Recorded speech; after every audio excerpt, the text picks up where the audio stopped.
Ladies and gentlemen, welcome to one of the few podcasts on the internet where it's not just two white guys telling you stuff. It's actually a black guy this time, and we're joined today by Emily Bampton. Emily is a comedian, and she's based in Oxfordshire, if that's correct. Mm-hmm. And Emily has just started her journey into stand-up comedy.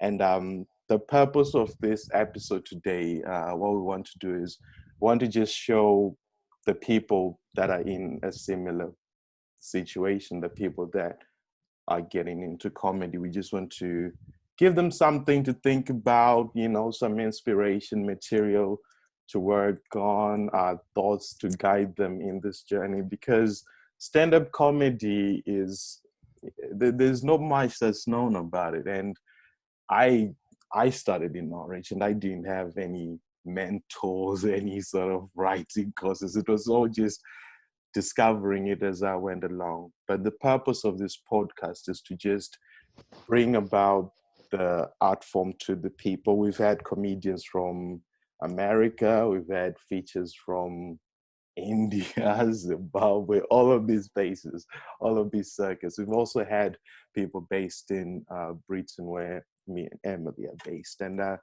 through these journeys, we just want to highlight the elements of stand-up comedy that we believe are universal and that you can use in your own journey. So without further ado, ladies and gentlemen, say hello to Emily. Hi. Thank you so much for having me. That was a great introduction. Thank you. Thank you very much. Thank you, Emily. Emily, tell us about your journey. Tell us, how long you've been doing stand-up, how we got to this point here today. So I've been doing comedy for like 18 months. I started in October 2019. Before the world went to shit. The best time to start comedy arguably was in 2019, late 2019. And I've always loved stand-up, and I just really enjoyed comedy, sitcoms, all that kind of thing. And I'd never really thought of it being something I should or could try. And I think over that year, it sort of occurred to me more and more. And I ended up dating a comedian at the end of it, in the summer, and who was horrible. And that ended, and I then was like, oh, I want to do this. He was abusive and horrible, but the comedy stuff, that was really fun. So I kind of realized that was what I should be trying and doing. So yeah. Oxford has quite a famous improv group called the Oxford Imps, who do mostly short form improvised comedy, and their auditions were coming up in October. So I'd never done improv before, and I did as many improv classes as Oxford would allow in about 2 weeks, and then I auditioned and by some miracle got in. So that's kind of my background in terms of live performance and comedy. I performed with them. I did my first show in December 2019, and then performed right up until the world shut down in March 2020. So 3.5 glorious months of live performance. And right before the world shut down, I did my first stand-up gig, which is at an Oxford Imps gig. Yeah. So that is the first time I did stand-up, and then the second time I did stand-up was in December 2020, in that short window of glorious freedom we had before the world shut down again. So that's basically the extent of my comedy background and experience. I've done a lot of online improv during the pandemic, and I've done an online sort of stand-up comedy stand-up course, and there was a little show in that, but that's it really. Just consuming it a lot, not really writing, even though we've all had a lot of free time. All right, okay, there's a lot to work with over there, because the thing is, right, not only am I a fan of comedy, just when people tell me their journeys, I just start picking similarities, and we won't even get into dating a comedian. That requires a whole episode of its own. Yeah. But I just want to say, when someone is starting out like that, right, there's points where you start thinking, okay, I have to start writing jokes now that I have started doing stand-up. Now, Mm-hmm. how I did it was when I first realized that, oh, geez, I'm actually required to create material here. I went back to my old statuses, the status updates that I'd written on Facebook, anything that I'd ever texted anyone or ever said that got a laugh. I got all of that and started writing my first joke. So, what was it like for you? Where did you first think, okay, let me start here? What was your starting point? I'm not even sure. I think it's what happens. I've had a similar experience in that I think when you start thinking, oh, I should probably, like, I want to do stand up, so I need to, and that's the thing, like, improv is great because you don't have to fucking write anything. You just rock up and you're like, red sausages, and everybody's like, sausages. Which, and I love improv, but I do want to play around with stand up a little bit and see if it's something that's for me. So yeah, you start to become that asshole who has a notepad at like all functions, and it's just like, oh, just stop. I said something really funny, so I'm just gonna just give me a sec, guys, while I just write down how funny. Yeah, so I started doing that and just little things, like picking little things out. And I think like most of my sexual experiences have been horrific and hilarious, so that kind of helps. And then yeah, I think you remember things from your childhood, Yeah. and like you're like, oh my god, that was like, there's definitely a way to spin that into a joke. And I've got lots of lists of things that I'd like to write about but haven't. I'm sure you have a similar thing where you'll think of something and be like, I'll do something with that at some point. Like so many different apps and like notes and notepads. I've got things like, you know, I have a reoccurring cyst on my tailbone. I have a literal arse cyst, and I still haven't written about it. So yeah, like there's a lot to mine from. I'll tell you what, my bedside is filled with notes from half-written jokes that I've been collecting over the years. So I know exactly where you're coming from. I have things that I've been thinking like for years, like, damn, I can spin that into a joke, but it either causes too much offense or I haven't just found a way to like weave it in. Yeah. It's good. Do you find that, so I find that I just write my experiences down and try and tell it in a funny way. So that's how I make my friends laugh. Like I'll get really good at telling my story on a particular thing. What I'm not good at, and I noticed you had Chris Norton Walker on the other day, who is a expert one-liner, like a joke comedian, a comedian joke, a joke writer. I'm not a joke writer, and that is something I'm quite insecure about, I think, because a lot of people are really good at like grabbing puns and being like ba-da-da, ba-da-da, ba-da-da-ba-da. And that's really not me. It's like this really awkward thing happens to me and I think it's funny. Hopefully you will if I tell it with some well-timed pauses. Well, in my experience, right, I have this friend, he is in London now, his name is Farhan. He had this great analogy about stand-up. So the ancient Romans, right, whenever they saw statues, they always believed that the statue existed. It's always existed. You just had to carve the rock out of it. So I treat jokes the same way. I think the funny part already exists. You just need to get to it. So you need to find it. I don't usually sit down and have to write jokes, but if something funny happens, I document the funny part. Like, let's say if it's a situation with my mom, dad, or girl, or brother, or something, I'll write down the funny part and then I'll find a way to spin that into a joke, because the funny part, like the soul of a joke, that moment that you build up to that one, we all recognize it, but it's how you get to it that's tricky. So you have two types of comedians. You have people that can sit down, look at a blank page, and then start writing to get to the funny part. And then you also have the other hand of people that then have a collection of funny thoughts, and then they only have to deal with the funny thought. Now, I started off being the second part, but now I believe the stand-up comedy journey, you start off writing things that you want, that you already know are funny, and then your set turns into this collection of funny jokes. But then you get to a point where you start focusing on the words. So you want to say something that matters. So instead of having things that are already funny, you look at the topics that really matter to you, and you start thinking, okay, I want to talk about this. How do I use the skills I've learned all these years from writing jokes to make this topic funny? Now, I'm now trying to get to that stage. Yeah.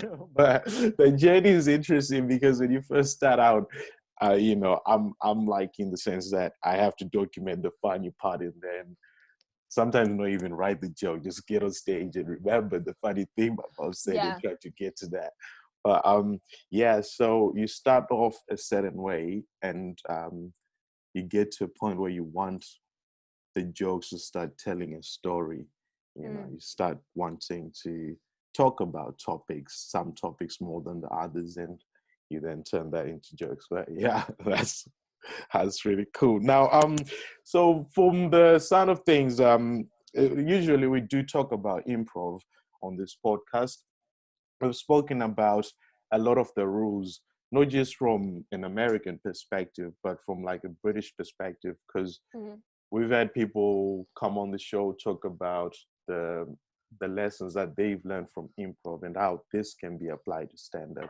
Now, people that are watching the show now can always go back on the Instagram, go check out the video. Plug. Yeah, Emily, you got it right. Now, do you have any rules from your improv that you've learned that you can apply to stand-up? Oh, see, if I'd done a show recently, I'd be like, yeah.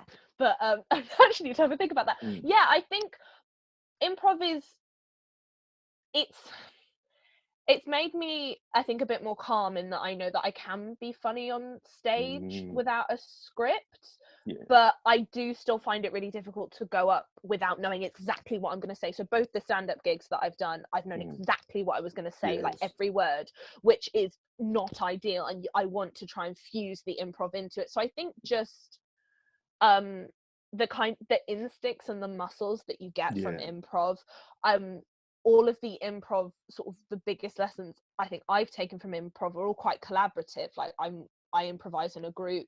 It's all about listening and like remembering what other people have said, really like basic things like if you're endowed as a character, remembering what your name is and remembering what other people's names are, so you don't like make up loads of different names, and like really simple like narrative things that help. I think improv and stand-up have the most sort of, one of the big things that they both do is do like, obviously callbacks is a really like easy way to get a laugh, and doing callbacks in stand-up in improv, is often known as like finding the game of the scene or the game of the story, and going back to that again and bringing the same thing up, and the audience will congratulate themselves for noticing that in the same way they do in stand-up. If you bring you do a joke half an hour later and it has the same punchline as one you did before, but they didn't see it coming, they congratulate themselves. So that's something I've noticed in both and works really well in both.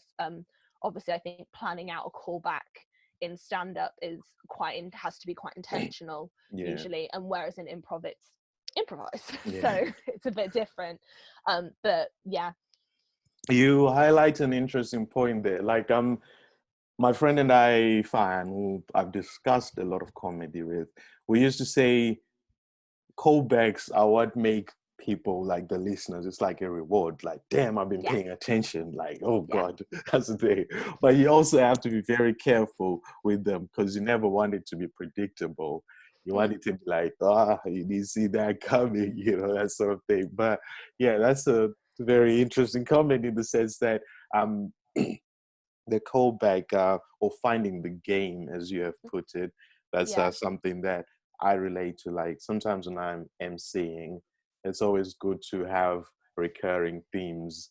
Let's say, for example, you have a teacher and a student in the audience, and then somewhere down the crowd you have like a lecturer or something, and then turns out the guy at the door is a headmaster, and you start trying to link those together. So at least with improv, you're always doing that. But those are the sort of muscles that you have to constantly be working as a stand-up comedian. That's interesting. So you've done more improv than stand-up as it Yeah, so far. significantly more improv. Yeah. Which one do you have a preference so far? I mean, I'm a lot more relaxed doing improv. So the biggest kind of battle, and I didn't mention it in my whole journey thing, but like I have really bad anxiety. Like I feel physically sick before going on stage. Every time I do a stand-up gig, I have like basically a long form panic attack the whole day. The only reason I can get on stage is because I'm like that arrogant that people need to hear me.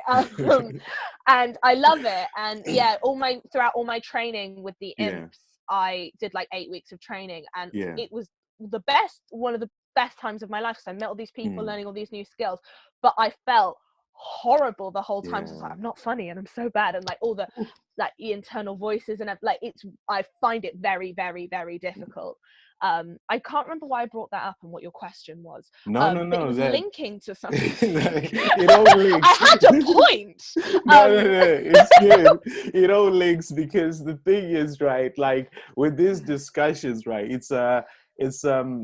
I feel like when people are listening to this, you know, as long as they're following the thought process, we're comedians. We don't have to be too scripted. It's just spitting game, you know.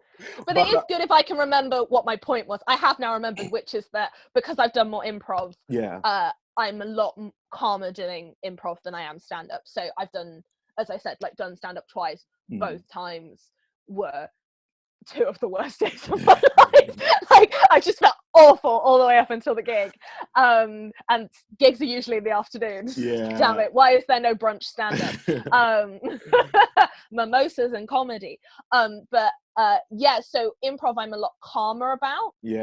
So I prefer it from a how much will this impact on my life before I do it.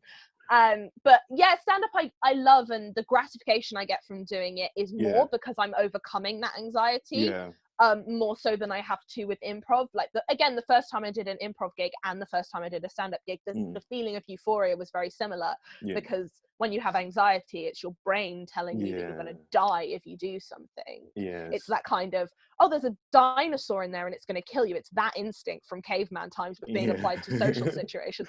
So I come off stage, I'm like, I didn't die, and I'm just elated that I didn't, like, not laugh die, like actually just keel over and fucking die. So I get that high more with stand-up because I'm more anxious about doing stand-up.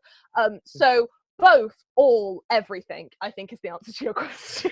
Okay, here's a fun fact, Emily. Okay. Apparently, even the legends like the Dave Chappelle's, all of that, apparently the nerves never go away.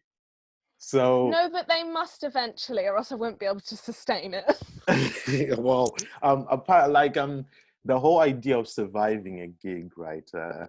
It goes all the way up to, I guess, the so-called biggest comedians, because even when they record their specials, it's not like they're doing new material. They're doing the most safest material. The jokes that they know are guaranteed to work. They've even gone around the whole country, in some cases even the world, to test out these jokes. So I feel like stand-up will always have that element of scary. Sometimes I feel weird when I don't feel nervous, because I start to think like, I'm not going to be tuned in. I'm not, something is weird. So that the nerves really brings it to life. Do you mention it in your set how nervous you are? No, I haven't started to yet. I don't really have a set. So every time I write something completely different, completely new. Both the sets I've done were completely different. And they were quite a few months, like they were good like half year apart, so it kind of makes sense. But no, I haven't. I would like to touch on it in a way that is because you don't want to let the audience know that you're nervous in that moment, because they will smell weakness and they will kill you. But especially British audiences. But yeah, I would like to touch on it. This is something I wanted to bring up actually, is that what I'm struggling with a little bit at the moment is where to write from. So I guess you, having done comedy for I don't know how many years, you have yourself normally, and then you have your persona on stage, like the heightened version of yourself that you write from, and that person maybe has like slightly more extreme views or slightly more Yeah. extreme reactions to things, to make jokes funnier and to make things land better. And I am like, you know, I don't want to be overly self-deprecating because like I don't believe that I'm unattractive. Like, you know, I would like to talk, I would like to have a genuine version of me that is actually Yeah. funny, but like I've been to therapy for like 3.5 years, so I'm quite a well-balanced person. So I don't really know where to like write from. And I think touching on being a bit of an anxious hot mess sometimes would be good. But yeah, cultivating a persona where I can be self-deprecating when it works, but still ultimately be like, I think I'm hot and funny and I'm going to tell you about my opinions, is kind of the vibe. But that's not very, like, I'm well-rounded, haha. Is No one wants a comedian without problems, you know what I yeah, mean? exactly. Well, when I started, I had a character with like heightened, like basically a heightened version of myself.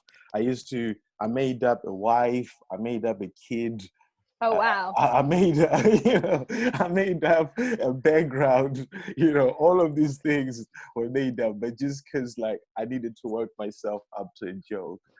Yeah. So I know exactly where you're coming from, because when I first started, the punchline was the most important thing to me. I was like, I don't care if they think I got 10 kids, 2 wives, I don't care. I just need to make them laugh. But then when I do look back on my set now that I am getting a bit older, I start realizing that it's a conversation that you're having with multiple people. So a set that you do in Norwich, London, Manchester, blah, blah, blah, essentially you're talking to all these people. So the more I started doing it, the more I started thinking about things that were really personal. So I go to that stage where I stopped just writing funny things, and I wanted to make the things that I write down start making sense, so that I pick the topics myself. Like I determined what the set was and what I wanted to talk about. And as I did that exercise, I started finding more satisfaction when I got laughs from things that really happened. So I'd make a joke like, "Oh man, okay, I don't want to put you on the spot, but like sometimes I don't feel like you need to laugh or something." But No, go for it. I'd say stupid things like, ugly girls cheat too, guys. And I talk about an experience that I had when someone would have done that.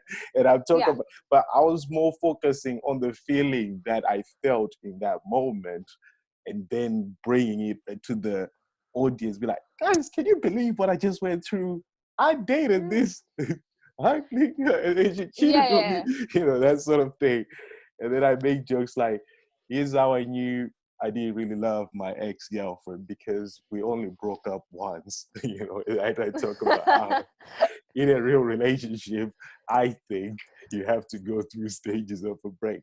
So I then started talking about things that were happening in my life. And then whenever that got a laugh, like it was so validating, because I started thinking, damn, this actually happened. This is a thought I had walking home sad. And then now these people are laughing. And then I those are the started, best ones, when you make something sad funny. You were like, I was crying about this 3 weeks ago, but now you're laughing at it. Like, yes, it's just like, so I talk about, all these, the fact that, like, jobs, all these girlfriends issues, some of it, like, I started talking about things that really, really happened. And when I got lost from that, it was so satisfying. But having said that as well, I feel like you need to get to a place where you're comfortable just being funny first, and then you start talking about what you want. Because when you're starting out, it's important just to get laughs, to work that muscle as much as you can. It's important to just know that you're funny, and then after you're comfortable doing that, for some people it takes them years. Some people are literally instantly, they got premises, punchlines, all of that ready. But I felt like I needed to get laughs first before I could get to a point where I could start talking about real stuff. So instead of relying on some funny thing that my friends said, or some funny thing that I thought that made someone laugh, I sat down and just thought, who am I as a person? What am I going through? Hmm. I just went through a breakup. What are my feelings towards this breakup? So when I Yeah. started writing all of that, and when it got laughs, I just started thinking that I didn't need to go out in the world and try to dig up material. My life was set. I just had to sit down and write about the things that I felt strongly about. So Yeah. Black Lives Matter, all of that, the racial stuff that I go through, the nonsense that I see, all of these things. I started writing down the issues first, and then talking about the jokes. And then weirdly enough, some of it started connecting, but it does take some I guess effort to get to that. But just to answer your question as well, it's it's not easy. It's not. It depends on the sort of stage that you're at. But ideally, when you start saying things that really happened, and you just have to take that story to the stage and be like, guys, can you believe my stupid boss? Because Yeah. sometimes I visualize stand up as being a long phone call with a friend that you really get along with. Yeah, that's how I write it, Yeah, which it's like, it's funny enough for my friends, but is it funny enough for everybody else is what I find. And yeah, I mainly talk about things that only have happened. Like, I've exaggerated a few things, but for the mhm, most part, I really only like talk about things that are true. So yeah, finding the joke and making it funny, and like finding it so you're not just saying, sometimes the long setup is fine, but yeah, having those funny bits throughout and making every bit snappy, and making sure that everything deserves to be there. yeah. There's a reason for everything you're saying. You're not just waffling for no reason. That's what I really struggle with, like making everything funny and also writing actual jokes. And Actually, not just being like, ha ha.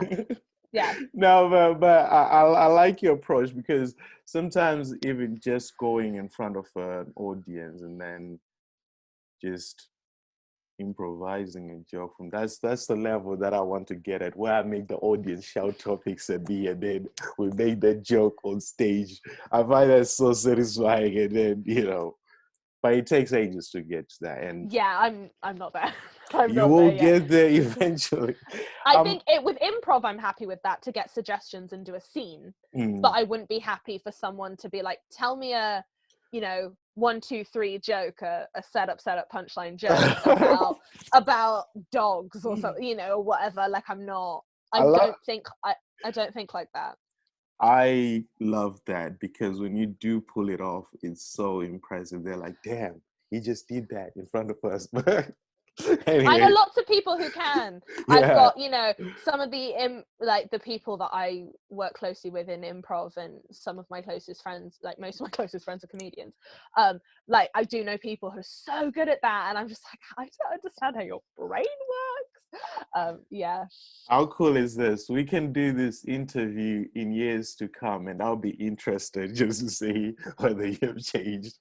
In 5 years' Yeah, time, you'll be like, Nelson, I don't even need to have a script, that thing. I just go up there and then boom, boom, boom. I Because hope so. it's a journey, really. It's like you go through the creative process, and then you get your arsenal of jokes. But Hmm. anyway, I was just gonna ask as well, just moving on to the topics, do you have any comedy influences, or any people that you have kind of looked at to guide you as you go through your journey? Yeah, so I would say like loads of people. I Mm. remember, I think the first comedy special I ever watched, and I certainly wouldn't class this person as an influence, but I remember picking up and asking for the DVD of Jack Whitehall's first special when I was younger, and being like, oh, and just like that kind of the way he tells stories, and the way, and like his persona and stuff. I remember being like, oh god, I can't believe he can just be up there and be funny for all that time. And he's certainly like not my favorite comedian now, but I Mm. remember that as quite a formative experience when I was younger. And I would say now it's people like Michelle Buteau, like Catherine Ryan, Ali Wong,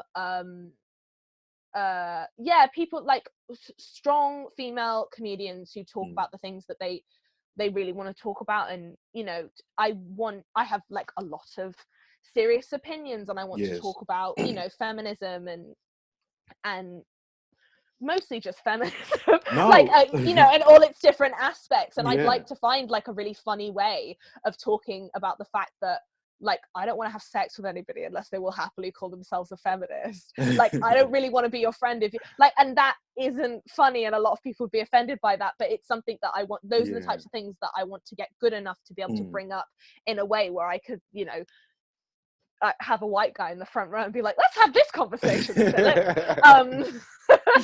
Sorry, in the black, can we talk about that? Yeah. That's good. Emily, I actually, whilst you hit on that topic, right? One thing that I've always wanted to know, in regards to these issues like feminism and stuff, or just female comedy, is I just as someone who does comedy from, I guess, being a black guy, I also have my own struggle that I have to go through and all of that stuff. But I've always wondered, right? With feminism, I've always really been intrigued because on one hand, it's something that I want to learn from, but I don't want to assume things about it because, I'd rather just learn from the actual people that are telling me rather than assume things. So when you're looking at a comedy lineup, how important is it that there's a female comedian on the set? So it's something, I guess, until I've started gigging, and also, I actually, like, honestly, going through the experience I went through with this guy I dated was really horrible. And I've spoken to other female comedians about how to protect yourself, basically. And that's made me, before I even had done comedy live, very cognizant of how how rife with sex offenders the UK scene is. And like, one of the things that was said to me is, don't be the only woman. Like, if you need to have at least one ally with you on a bill. And I very much thinking that we need to come up with some kind of charter that gigs sign up to, and we want at least, it needs to be 50-50. Like, it just does. There are so many brilliant, like, it's not that hard. And it's the same with ethnic minorities as well. There should be at least a third of your lineup should be an ethnic minority, because, like, yes, a third of the country aren't necessarily people of color, but if you're talking about overhauling systems of oppression and giving people, the benefit of the doubt and uplifting people, then you need to commit to that and do that. As far as I'm concerned, if you're not actively searching to support people of color and female comedians and get those numbers to a level that is actually fair, it should be 50-50. There are just as many female comedians as there are male comedians. And, like, we can have a debate about what would be appropriate for ethnic minorities, but like, being cognizant of that, and people seeing it as their job to make sure their nights feel inclusive for everybody who's there, and are actually representative of what the scene is like. And not only that, support and uplift people, and are looking for people who are maybe slightly smaller, or from a from a different area, and they maybe don't get the chance to do that gig, and just giving them the benefit of the doubt because maybe they're like a black woman or something, the worst thing to be in the world. So that's my opinion on it. I think it's just we're in quite a sorry state, I think, for the most part, and it really scares the shit out of me. And certainly, I'm sure you saw on Twitter, like, in the summer, that everything went wrong last year, like, all those stories come out, and it's, I know very few women who haven't been sexually assaulted, just in general, let alone comedians, and it's just a reality of being in the industry. Like, something bad's probably going to happen to you, and it's a very scary thing. So being people need to go out of their way to understand what makes people feel safe and what will make the industry and gigs more inclusive, as far as I'm concerned. And I think it's also quite difficult because a lot of people are, everybody's mostly on the scene left leaning and would happily call themselves feminists and but I'm not would, really. Cheryl, they put their black square up last summer and they say they understand consent and all that kind of thing. And it's just like, most people, like, that they don't, not enough, and they're not willing to challenge their belief system enough, or they're not willing to not get defensive if you challenge them on things enough. I had an experience with some guys at a radio station a couple weeks ago, and they basically let a comedian come on, and he was so disgustingly sexist. And then they asked me how to fix it, and then when I started calling them out on how disrespectful of my time they were being, they just started ignoring me. Jesus Christ. But they got all the information from me of how to not look like sexist pigs. This was the week that Sarah Everard's body was discovered. This isn't about comedy. I'm sorry to everybody who's listening. But this is this thing. And I said to them, like, I'm a black woman, and I'm the one who's pointed this out to you. I'm doing all the labor, and I'm having to chase you to find out what's going on. It's your fucking show, and you're the reason that I was put through something which was a little bit triggering, actually. And the second I called them out on that, they completely fucking ignored me and just didn't stop replying to my messages. First off, what you just shared with me is so insightful, like, in the sense that I never hear this side of the story, because it's not like I don't know many comedians, and also, like, it takes a while to get to this point in the conversation. But I'm glad that you have highlighted this issue to our listeners as well, because this is your circuit, this is the journey that you have picked, this is something that matters to you, clearly. So these are issues that, well, hopefully as you get up the ladder, you won't experience as much, but this is the reality of it, and we'd rather give people the full picture of what it's like, and you also understand these issues. So thank you very much for sharing.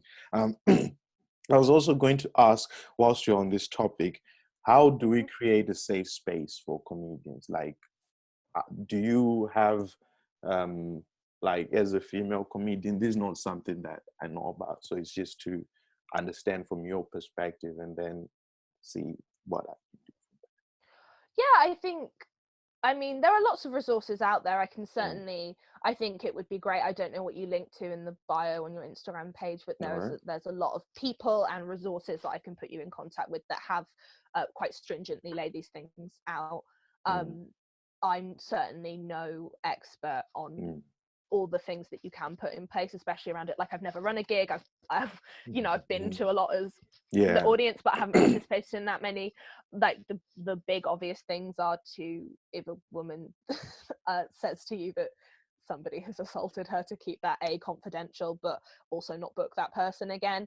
I've heard multiple stories of people being told, oh, just so you know, we've booked someone who's a well-known rapist on this lineup, so we're telling you in case you don't want to do it. We're not gonna. Damn! Wait, what? That's messed up. So they'd rather rebook you rather than, oh, Jesus Christ. Yeah, I am embarrassed, man. And it's really, I honestly don't know, and I'm certainly not the best person to ask. I can point you in the direction of many an article, many a comedian, many a person to talk to who are putting really robust things in, trying to get the industry changed and all that kind of thing. Like, obviously making sure people get home okay, making sure people know the way to places, like basic safety things for like women walking home in the evenings, but also introducing everybody to each other in a gig, making sure that there's a couple of more than one woman on a lineup, so she basically has an ally. Like, that's why the girls lose are so fun in nightclubs. Am I right, ladies? Because we all go there and we're like, oh, look, it's the safe zone. I have to worry about somebody's cock grazing my ass. Like, oh, I feel very safe. And having allies and that kind of thing, and just I think everybody educating themselves about feminism and understanding what it actually is and what it means to constantly implement feminism and being an ally, because being an ally is not just one thing you do once, it's Yeah. actively implementing things in your life. Doing that, doing the work, is the most important thing, and then it becomes a lot easier to make those changes in your lives Yeah. and in your gigs, and because you'll spot things and you'll be more open to seeing things. But just artsing and believing women, and taking like basic safety precautions. Damn. I mean, I'm definitely going to make sure that every lineup that I book, and I'm actually embarrassed now because I'm thinking the next comedy night that I booked is just 3 dudes. Nah, it's already on a poster. Okay, but having spoken to you right now, I'm gonna make sure that on the next one after that is 3 women. And I'm Yeah. gonna start now because it's very important, and also it's good that we have these discussions so that we know just how these things affect the world around us, and also how people view comedy, and also just the circuit in general. So I think committing to an understanding of it as mm, well, in the same way we want people to commit to an understanding of why being a black person is difficult in the UK. Like, we oh, don't want them to just be like, I'm not racist. No, you have to understand mm, why. It's the difference between tokenistic representation, in that, like, you know, if you were to just book 3 women next yeah, time but not do anything to investigate your own biases as to why mm, you book, probably majority of the people you book are usually men. yeah, You know, it's the same way that, like, you know, nepotism and friendships work, and yeah, like men are more likely to book men, and mm, you know, but and like women are more likely, probably more likely to book women, but we're less powerful like in general, and are less likely to be booking the gigs, and are less likely to be in a relationship with a venue that allows us to put on a gig and all that kind of thing. So yeah. yeah, and bringing people on board and giving other people those opportunities is All so right. important. Well, that's actually very insightful, Emily, and thank you very much for highlighting that. That's definitely a clip that's gonna be shared so that people know that the journey of how to be funny is literally just, it involves a lot of things, and also like we owe it to each other to learn more so that we make the circuit a better place. We make, Yeah. you know, the world a better place. You know, it's all about making a safe space for everyone as well. Now, usually we have a point where we talk about laughs, but after a serious topic like we that. we can talk about laughs, it's fine. I always make things serious. I tell No, everybody everything, like, it's fine, you can do whatever you want. I like it because the thing is, these are not these are not issues that are talked about enough, and at least, you know, with my small audience, they'll be aware of the issues that affect you right now, and we'll try to do our best, not just our best, but commit ourselves to learning so that it's a perpetual thing. Now, I was gonna ask you about any tips for future comedians, or anyone that looks at this video and decides, man, I want to start telling jokes like Emily right now. I would just say, go, what I did was, but I just went to so much comedy that I got, and again, we are in a pandemic, so it's not, when it's legal and fine and safe, Yeah. I would say go to as many gigs as you can Mm. and see as many people, and you will get to the point where you sit in the chair in the audience and you can't enjoy it because you are angry that you're not doing it. And as somebody who suffers from anxiety, I had to get to that point to be able Yeah. to overcome my anxiety to the extent, and it's so scary, like, it's Mm. so horrible and terrifying, and you just want to go up there and be good, and you won't be, and like you just won't be, and that's just what happens, That's and just you'll the get, game. yeah, that's just what it is. And I would say do whatever you need to do to get yourself to the point where you do it. It took me years of being the funny friend, of going to gigs, of watching stand-up, to be like, maybe I should give it a go. Of course you should, dickhead. Like, of course you should. It's fine. Go do it. You know, and and like going through a really horrible, traumatic time Yeah. with a comedian, to be like, come on, Emily. So yeah, like get yourself to the point where, and for me that was getting myself to the point where I was like raging at the back of gigs because no one's given me the microphone. But you haven't gone up and asked to be given the microphone. But yeah, whatever it is, like getting yourself to that point where you're more angry than you are terrified, and then just go do it. Also make friends with comedians, go to gigs, hang around after gigs, not in a creepy way, and talk to, I did it in a creepy way but like, you know, chat to people, and that you'll find out they're just normal people who have like jobs and girlfriends and lives and all this kind of thing, and you know, and we're all just, and they have shit gigs, and like, you know, a girl that I was so like, oh my god, she's so funny, I can't even talk to her after the gig, is now like one of my best friends. I think I saw her on your Instagram. I've performed with her. Anna. Yes, I have. Yes! I performed with Anna years back. Like, we're talking like 2017. Yeah, she's been doing it a long time. I performed with her. I was like, that is so cool. But that's pretty cool, Emily. And that's very insightful as well. Comedians are actually just normal everyday people, and since the viewer is most likely a normal everyday person, we say just like you. Just like you. Just like you. Now, do you want to close this off with the mini writing session? Now, we can. Let me see. Let me start off by suggesting a joke that I came up with this lunchtime. Yeah. The joke is as follows.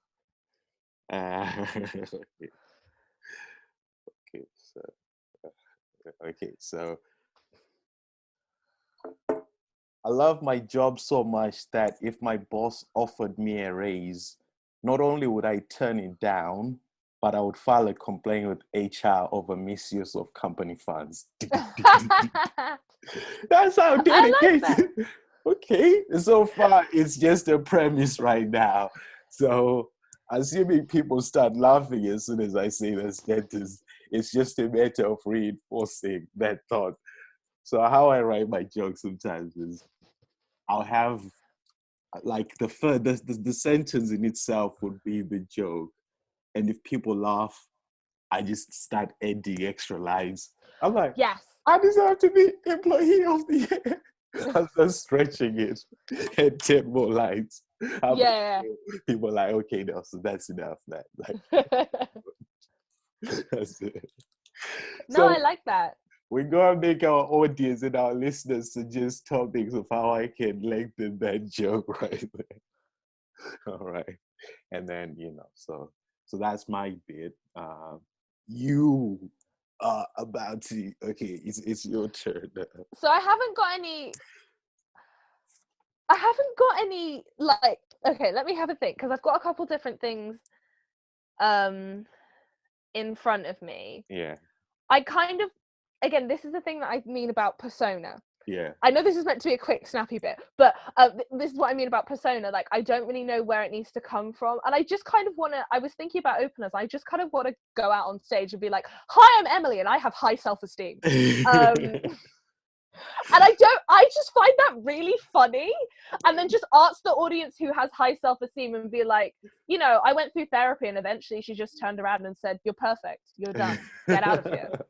That's good. And then, yeah. And then something about being like, you know, it would be great, you'd think, being this perfect and well balanced, but I'm 23, like it's too early. I'm having the opposite of a quarter life crisis. I'm done. There's nowhere for me to go. And then I was thinking, I actually want to shave my head. So I started writing, I want to shave my head, but instead of it being like after a breakup because I'm 23 and I'm just so emotional and impulsive, I wanted to do it to like challenge my gender identity and have a better understanding of why I connect with femininity. Ooh. Okay. Yeah, so like instead of being like, you know, that's how much of a wanker I am, that's how done I am. I'm like, I think we need to like remove some hair and just really center ourselves internally. So yeah, I'm playing around with that. Okay, so that's a really good joke. You can talk about how you come across on dating profiles, like someone swiping and seeing a bald-headed version of you and go, oh, okay, let me see, bald-headed Emily. bio says 420 friendly, polyamorous, free the nipple. Is that going? Yeah. Like, what's that now gonna say about me? Yeah, Yeah, that's a good shout, actually. that sort of thing. But okay, so the exercise of this is so that the audience that are watching at home can always like, Yeah, if I get DM some me. DMs, like, yo, Emily, I was watching Nelson's podcast and then you mentioned the joke about, Yeah, no, that would be great. Like, I'm really up for all that. That's what I mean about me not being like a punchline comedian. I'm Yeah. just like, I'm having these thoughts. What do you guys think? I That's think I it. might be too well adjusted. Like, is kind of the vibe. But That's it. I love your joke as well. Do you actually love your job that much? Out of Who curiosity, loves their job that much, I don't. Emily? Well, not that much. I do like my job, but not that much. Listen, listen. I tell you what. If my boss gave me a raise, I am taking that shit and keeping quiet. I won't even tell my workmates just in case they get jealous and try to get another. I'm just gonna leave his office like nothing happened. Type of Yeah. way. Nothing like that.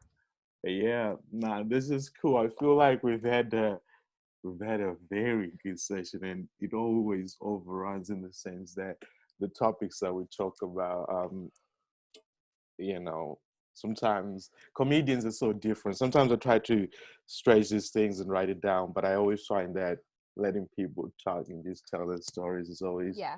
the best way to go. Now, before we let you go, Emily, is there anything in particular you want to say to our audience, or anything out of interest? Or just What? Just to plug or just to... Just do what you want. Do what you want. We don't Yeah. plug your I, kid. I mean, I don't have anything. Well, no, I do. So our my improv group is we're just starting back up. So we're going to do bi-weekly shows. So that's Yeah, at Oxford Instagram. You can find that linked on my Instagram, which is at Emily Bampton. yeah. So anything I'm doing comedy wise is always shouted about on there. And yeah, if you do actually have any jokes for me, that would be very helpful. Well, let me know how that bold-headed joke goes, because that's always fun. Yeah. Like I have this joke about like my favorite women to come across on dating apps, and it's always the one that I like: recycling, Black Lives Matter, polyamory, portrait friendly. Go through Yeah. the whole checklist. And I'm like, ooh, swipe right. Nah, by the way, if I have a girlfriend in a few months' time, and if she's watching this right now, know that I'm a changed man, and all these apps are deleted. You can check He's my a phone. feminist now. I'm a feminist now. You know my Yeah. password to my phone, 6969. It's a four-letter one. It's an Apple thing. What can we do, Emily? Yeah. Easy to remember. You cannot sneak into my phone. Oh yeah. Exactly.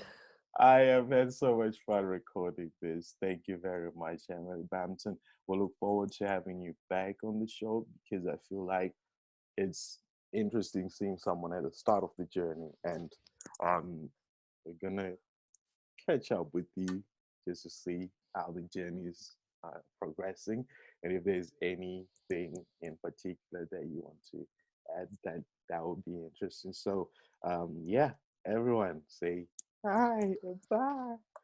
Thanks for having me. It's been a Bye. pleasure.